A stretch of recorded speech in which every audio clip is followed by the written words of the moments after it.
And I love the way Joel kind of introduces the intertwining of email, social, mobile, each of their places working in coordination as triangle offense.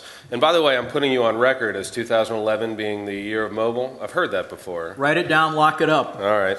Yeah. So my job, sandwiched in between my two esteemed panel mates here, is to get a little tactical. So at my company, Response Media, we help folks build relationship bases in email, mobile, and social. We help them scale them. So we've heard a lot this morning, even starting with the keynote and even yesterday, talking about building trust. And that's really critical in all of these channels. I'm going to talk a little bit about ways to start relationships off, ways to scale them, ways to grow your email base, ways to build trust, right? So that's what we're going to get into, and certainly we're not going to cover all of the tips, but I hope to share a few that you can bring back to your office with you.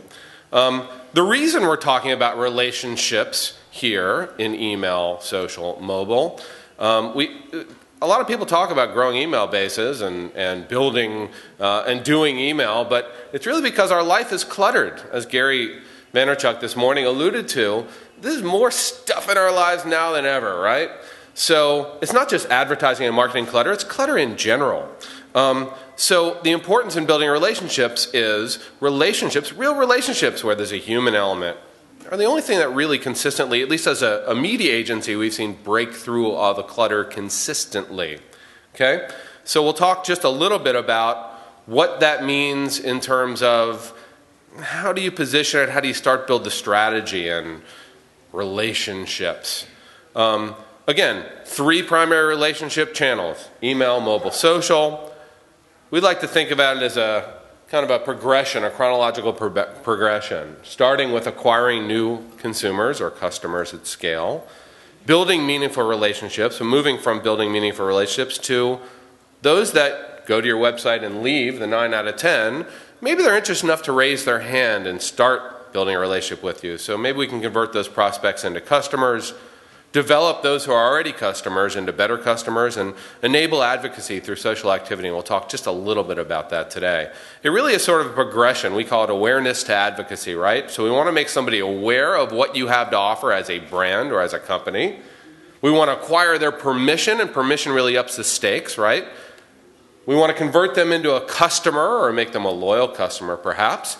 But then our end game, end goal, our holy grail, if you will, is how do we get somebody to advocate on our behalf as a brand, tell their friends and family, act on our behalf because they've had such a good experience in a relationship with us.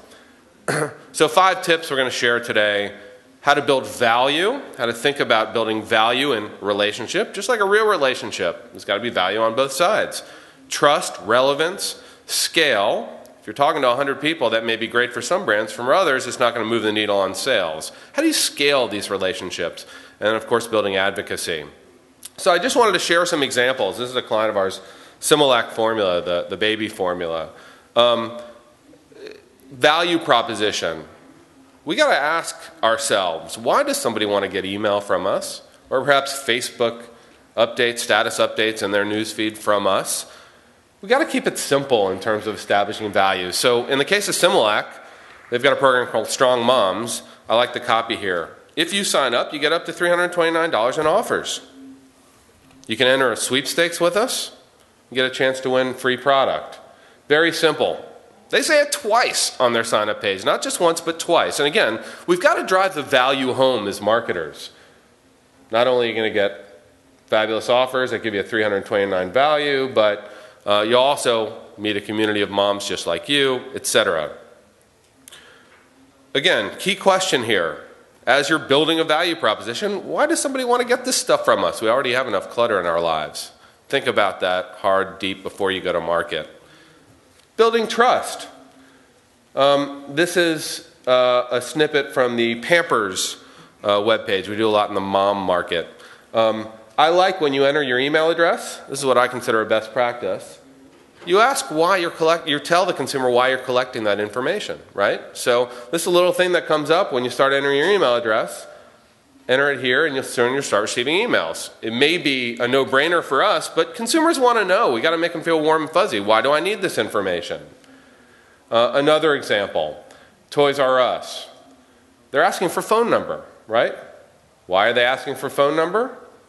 When you mouse over, you get a little alt text box that comes up that says, the phone number allows us to call you back in response to your inquiries, or should you be disconnected while on a call with customer service.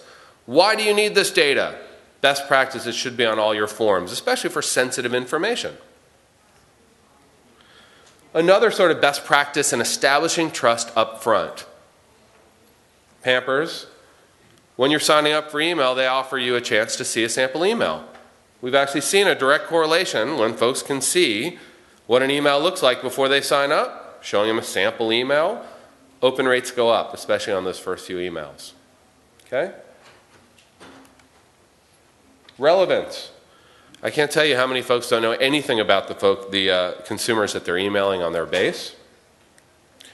Collect the data you want up front. In this case, for Campbell's, they're asking what kind of things you like, what sort of recipes, what sort of products do you buy, so they can drop them into the right buckets and send them relevant information. Just a quick note about building scale. There are lots of different ways to drive folks into your email list. Permissioned, real, relevant requests into your email list.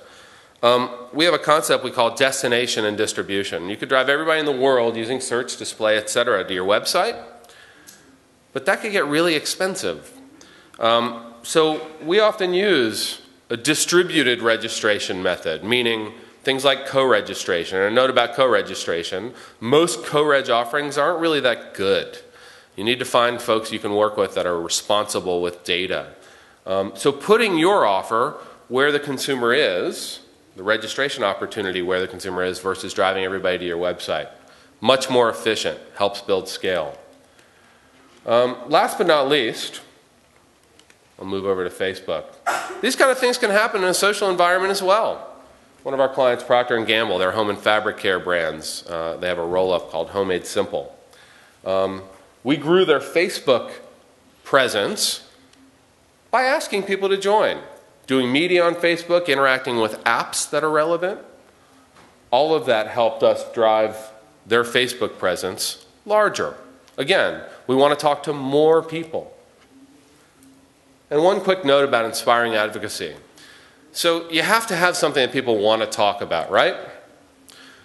But half the battle is also giving them the right tools to share your offer, your brand, your email program, your message.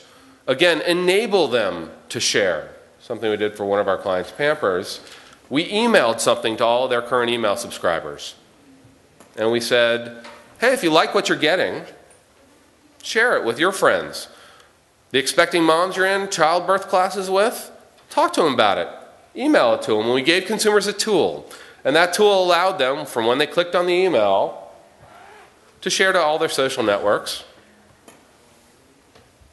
upload address books, etc. So again, make it easy to share. That's how we can get a consumer off the fence in terms of how they share and if they share at all. So with that, again, hopefully some quick ideas you can take back home to change your form, build trust immediately, inspire advocacy.